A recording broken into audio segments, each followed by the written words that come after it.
But you were faster up the hill than some of the guys. Yeah, I mean it's up to 50 miles an hour. It's The main battery's in your backpack, huh? Yeah, I got a large lithium ion. Just on this one, I build and sell them, and the other ones, they do go where the bottle would go. Two-wheel drive, and that one, these are some 29-inch wheels.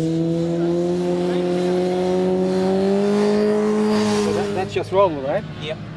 And then the 1, 2, 3, it's the power level, or Yeah, what? different just some different power settings. This is in like 20 miles an hour, 30 miles an hour, and 48, 50. Get out of these. This is a 72-volt battery, Yeah. and the max I'm getting is 50 miles an hour because they just they can't revolve much faster than that. But it's efficient, you know, right there at the torque's inside of the wheel, and it just goes really well. Yeah, and it's the newest lithium ions. They're lithium ion nanophosphate, or LiFePO4.